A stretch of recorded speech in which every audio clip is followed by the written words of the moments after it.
Greetings, adventurers, and welcome back to the Den of the Drake. Other dragons hoard gold, while I hoard internet cringe. If you've been on the internet for long enough, you will probably have come across someone who was a little too obsessed with an animated series. If there is one never-ending wellspring of cringe online, it would be in the fandoms of animated shows targeted at children. Whether it be Dragon Ball, Gravity Falls, Avatar, or Cory in the House, every show has an army of insane people waiting to rip your throat out with their teeth if you say even one bad thing about their baby. One of these shows that is infamous for its rabid fanbase is Steven Universe. Now, I've never watched the show, so I don't know too much about it.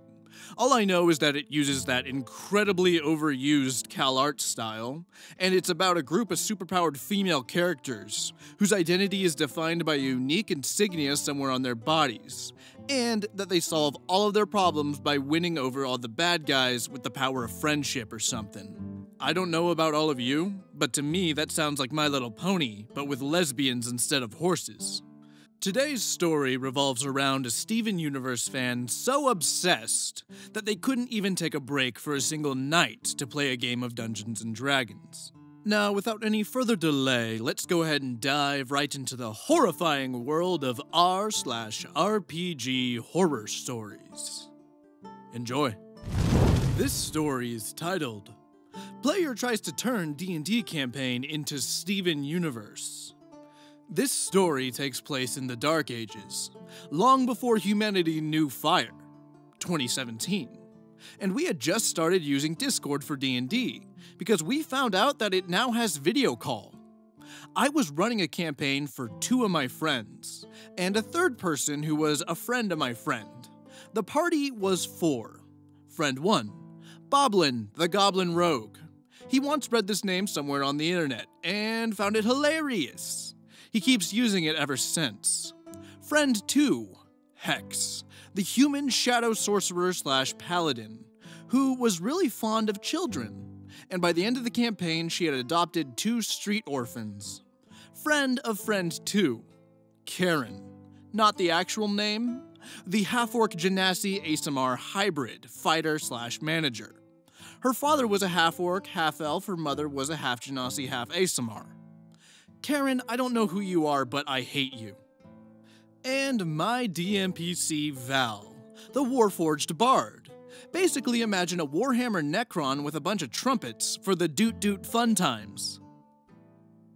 OP, I don't know who you are, but I hate you. This is how I'll refer to us later in the story, instead of using real names due to privacy reasons. We have been playing this campaign for months, and the party killed 2 of the 3 big bad evil guys, who want to use the clockwork machine of Trellis, a machine that is powered by the planet's core, to wipe out all life on the High Empire's continent. As time goes on, I notice that Karen's play starts to be sloppier every session, running forwards alone, walking into obvious traps, so I hit her up in the DMs asking what's wrong. She tells me that everything is fine, and that she will pay more attention. She didn't pay more attention. The party began to become more and more annoyed with her shenanigans, especially considering that they grew attached to their characters, and to 2 orphan NPCs, and didn't want to lose them. This time Hex, her friend, hits her up in the DMs and has a talk with her, confirming that yes, there was indeed a problem.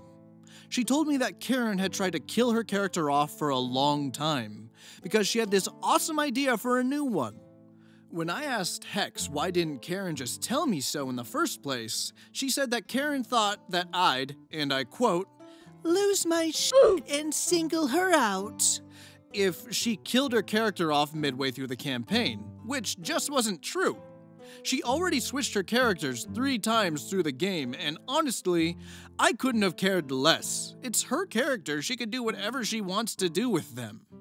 My only rule about carrying off characters is if you kill off your character, you may not start another one until the party reaches the next town, which is usually next session since we try to end all sessions in an inn or a tavern. Okay, I have a bit of a confession to make. I have committed this sin before, except to an even worse extent. You have my permission to crucify me in the comments. One time, I was playing a character who I started off really liking, but then I realized they didn't really fit in the setting the way I was playing them. So, instead of talking to my DM, I decided to become incredibly reckless with the way I played the character, just crossing my fingers hoping that they would die so I can hurry up and make a new one. Eventually, I got my wish, but to be honest, I didn't really feel that good about it. What I should have done is spoken to my DM before committing seppuku like that. It ended up derailing a good amount of the DM's story, and that kinda sucked. Look, at the end of the day, most DMs do care if their players are having fun or not, and they really need their players to communicate with them. Don't do what Karen, or myself, did. If you're having second thoughts about a character you're playing, just talk to your DM. It can go a really long way for building trust and can even make for some fun story moments if planned correctly. Okay, now that I've confessed to my own RPG sins, let's go ahead and get back to the story. I hit up Karen in the DMs again, and tell her that she could let her PC retire from adventuring this session.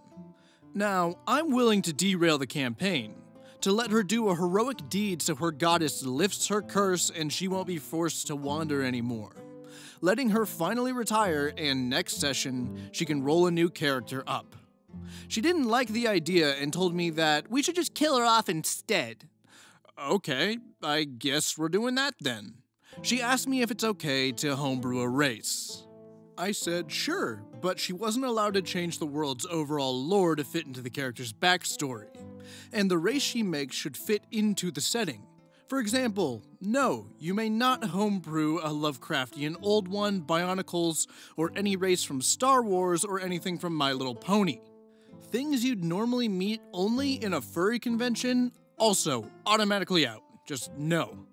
Just no. I also asked her to show me the character sheet as soon as she could, so I can make sure that it fits into the game. Karen pays even less attention now more than ever before.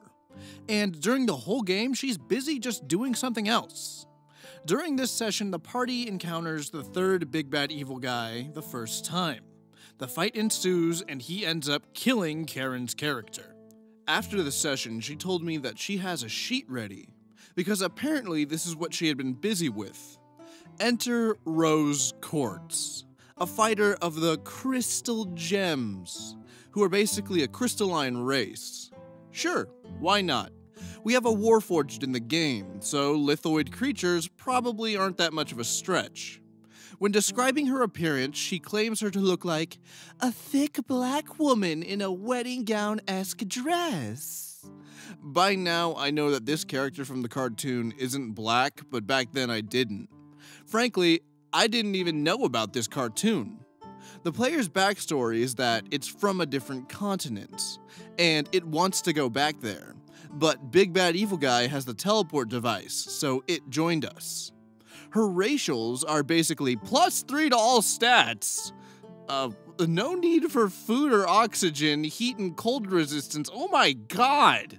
Meanwhile, I found it kind of OP. The rest of the party agreed to it, so hey, why not? There's a very good reason why not. That thing is a monster! As the journey continues, Karen keeps bragging about how her character's from a different planet, and protects this one from all the evil invaders called Homeworld Gems, and that she's leading a rebellion. She says that there's a planet-sized lithoid creature in the planet's core that she needs to stop from hatching, or else it'll tear the whole planet apart. Boblin, at this point, called her out on her BS. What? Dude, that's not your character's backstory, and we agreed that there won't be any mind flayers or any aliens in this campaign. Karen, of course, didn't like it. I know we said no aliens, but think about how cool it would be. I closed the argument with you can't just put a huge golem into the planet's core. You can't just shoot a hole into the surface of Mars. if the clockwork machine is already there. She said it was not a golem, but she stopped arguing after Hex told her that it's still a bad idea. The first encounter happens. Karen is even more reckless than ever before, charging at an elder dragon, claiming that she can deal with it alone. Her character is wielding a big two-handed sword, but when the dragon attacks, she simply says, "I summon my shield from my gem and block the attack." Obviously, this didn't fly well with any of us. Boblin once again called her out. Boblin, "Dude, no, you never told us you can do that. And it's not on your character sheet either." Karen, "But every gem can do that. Summoning weapons is a basic gem ability." Boblin, "You never mentioned it before. And how is a shield a fucking weapon?" Karen, "It was supposed to be a surprise. And shields are weapons." At this point, I once again interrupted the argument and told her that I would let it slide this time. But this ability would take up a spell slot, and she's not allowed to surprise us in the future. And she still has to roll a dexterity saving throw. I honestly didn't know what other categories summoning a shield and then moving it to block would be, since I only DM'd 4th edition before, and this was my first time DMing 5th edition. Not to mention, the ability was a total ass pull. She rolled a 3. Adding the modifiers, that's a 5 in total. Before the rest of the party arrived, the Elder Dragon crippled her health really bad, and was 1 death saving throw away from dying. Nat freaking 1. I look at Karen, but she's making this smug face, as if everything was just perfectly fine. So I start describing the scene. Rose's body starts to crumble as life fades from the crystalline form. Small shrouds of crystal break off. She snapped and yelled at me. "No, that's not what happened. Gems don't die, they just get poofed.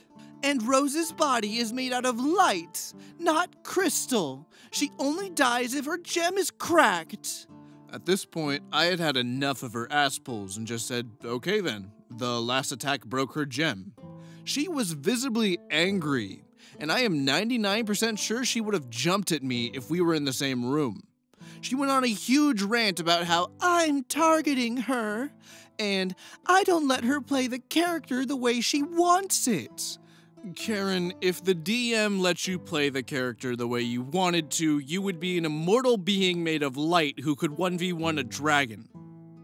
I told her that she didn't mention any of these abilities on her character sheet, and that her character was already OP. I also told her that she constantly tried to derail the campaign, and or make up lore about her character or the species as a whole, that contradicts the existing lore. I told her that the way she wanted to play the character didn't fit into the game's world.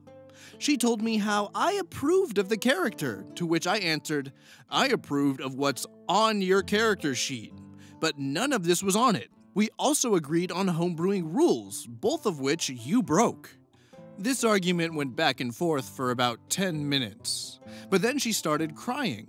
Though, even today, I feel like it was just fake crying to get to Hex. After which, Hex suggested starting another campaign, every second weekend, that Karen DMs, set in an alternate universe where her character can exist. We reluctantly agreed, and I retconned both this session and the former one's ending, so Karen's former character can live again. Needless to say, Boblin was really angry that we wasted almost 1.5 sessions, but this was still better than the alternative. The campaign was finally back on track, and we thought this was all over. We were wrong. We were so wrong. But that is a story for another time. Oh, no, it's not. Part 2 is already out, and if you've seen any of my long-form videos before, you'll know that splitting videos up into multiple parts isn't really my thing. So here's what I'm gonna do. If this is my first exposure to Steven Universe, then I'm not going alone. And I'm gonna drag all of you kicking and screaming into part 2, whether you like it or not. But before I do that, I wanna share my thoughts on part 1. I think the events of this story beautifully illustrate the dangers of homebrew. For those of you unaware what homebrew is, it's essentially making up your own stuff to put in the game. From my experience, homebrew should only really be tackled by those who are a bit more experienced with how the game is balanced. Unfortunately, most of the time, even with the more experienced people, homebrew either ends up being woefully underpowered or extremely overpowered and game-breaking. So I guess what I'm trying to say is, before you take on homebrew, do your research. See what already works in the game, what is already overpowered, what is already underpowered, and then take that information and then use it to make your homebrew. I am actually a big fan of homebrew. In fact, one of my very first horror stories that I star in is actually because of homebrew, and maybe I'll share that with you guys one day. But enough teasing. On to part 2. The time is finally nigh. It is time to see what story Karen has created for us. Prior session 0, she told us not to make new characters, because we will be using the ones from my campaign. I kinda like this idea since our characters were all on a decent level, and it was more time efficient to use them than looking through a bunch of new character sheets to try to see what flies and what doesn't. Session 1 starts. Our characters meet up in a tavern, but before my bard can make his trademark joke of ordering a mug of machine oil in every tavern he enters, suddenly the tavern gets attacked by a bunch of lithoid creatures, similar to Karen's character from the previous game. I mean, we knew that this was going to happen. I mean, the campaign was supposed to revolve around them, but isn't 10 minutes into the game a bit too soon? Anyways, she planned this encounter to show how menacing and dangerous these things were, but she forgot one thing. Our group is awesome. Hex and Boblin gave me a headache during every fight, as I tried to balance the encounters around their OP character builds. Except I enjoy that. I like when my party manages to create broken character builds and actually makes me use my brain to counter them.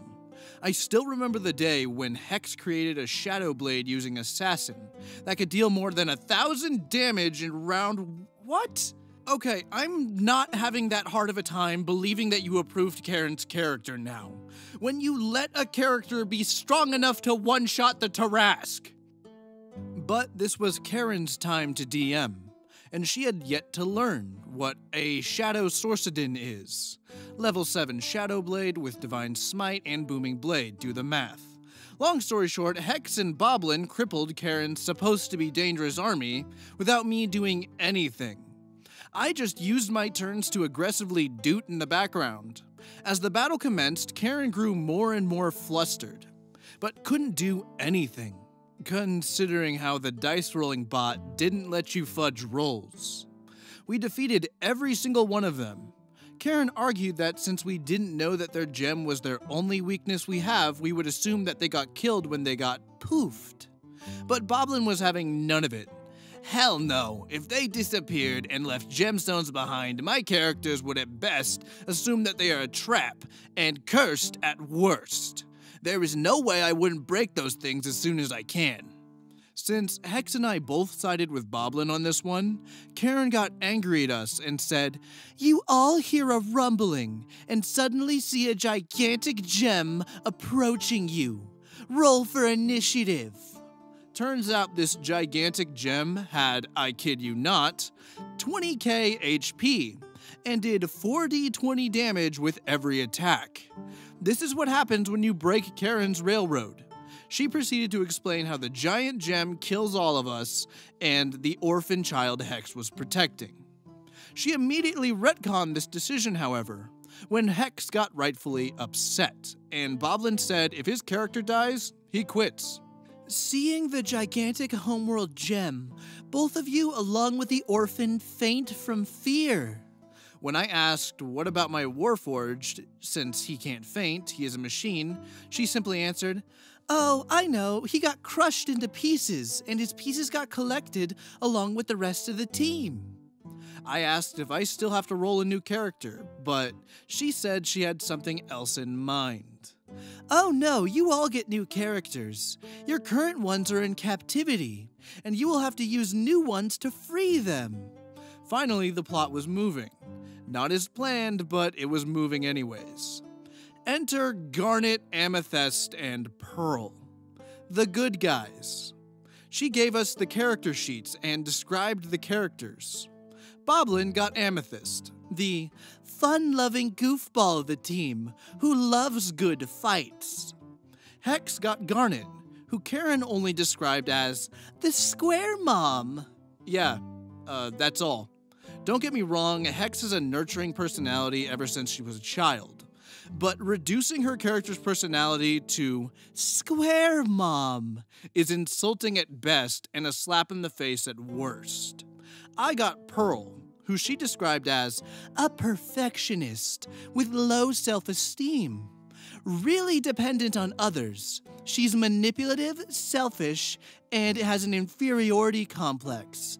Someone who reacts badly to failure, and when it happens, becomes impulsive.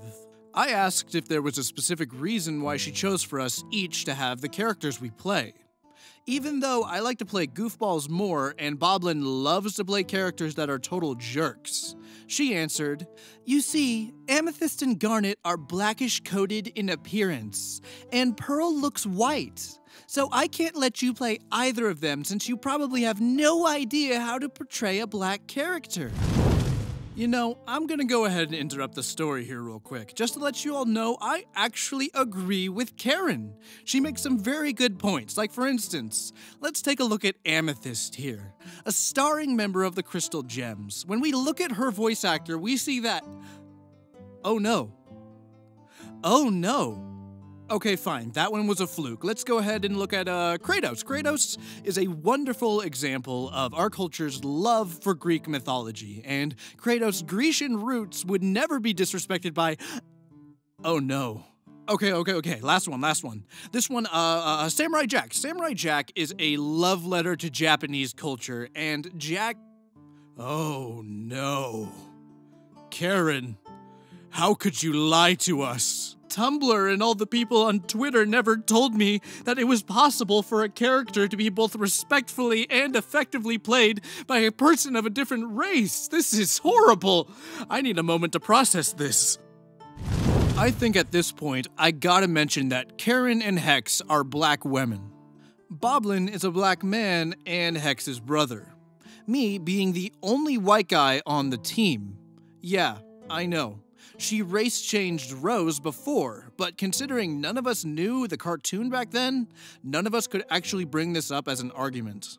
At this point, Boblin had had enough, and he messaged me in a private chat that he was gonna kill off his character the first chance he got.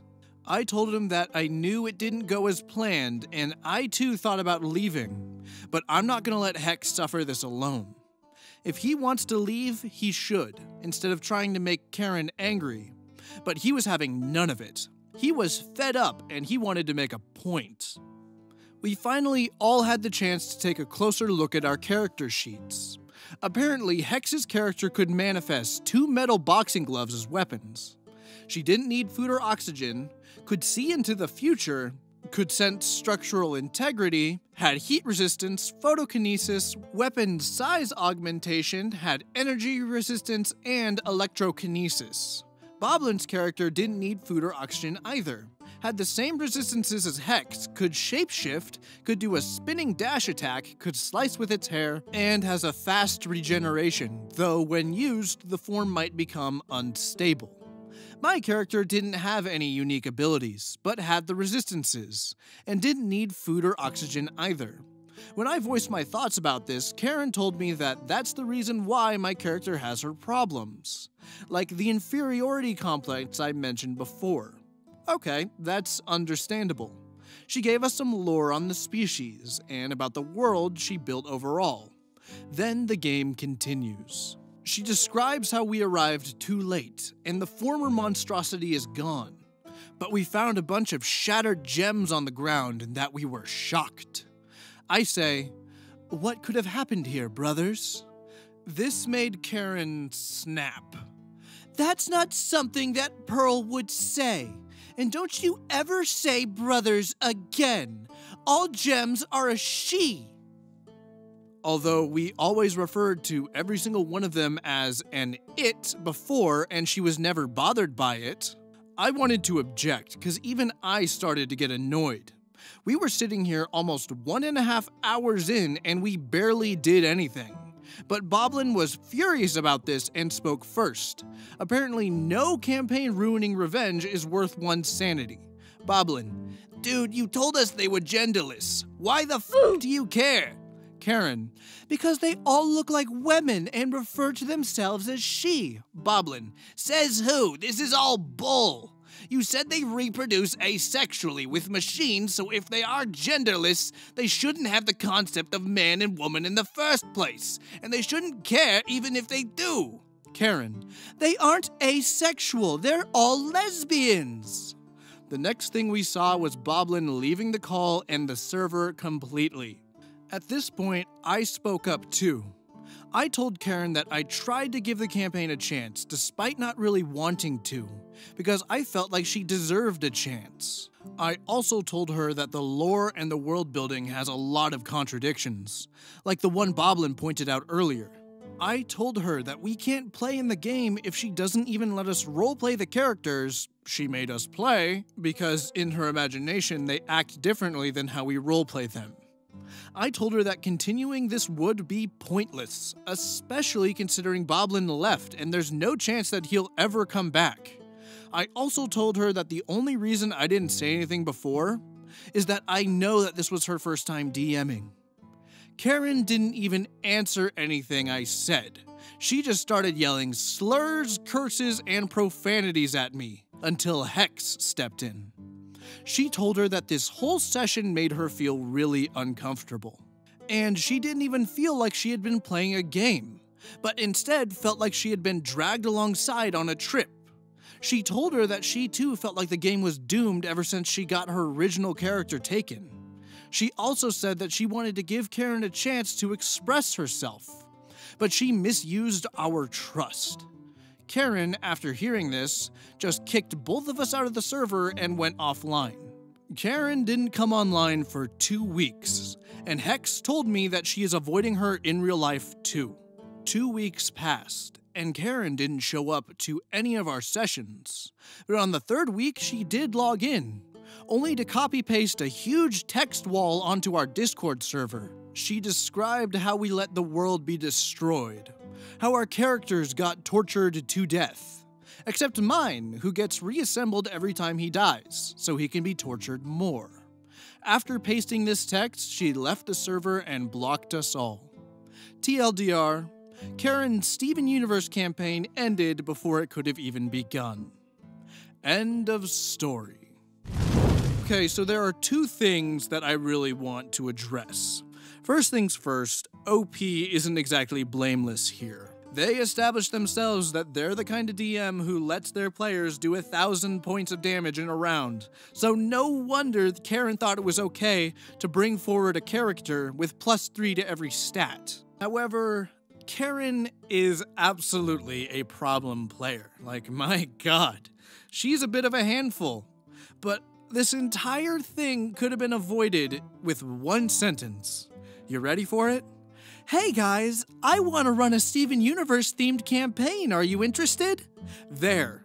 I don't know why Karen had this thing where she tried to hide the show from everyone and claimed the entire narrative and world of Steven Universe as her own. What, did you think that all the millions of Steven Universe fans would just never interact with these people ever? Hell, it would have made world building so much easier. You could have literally just sent them to the wiki and had them make their own gem. I think Steven Universe is one of the most annoying shows to come out of this past decade, but even I would have played in that campaign. But maybe that's just because I'm stuck as a forever GM and I'm just that desperate to be a player, huh?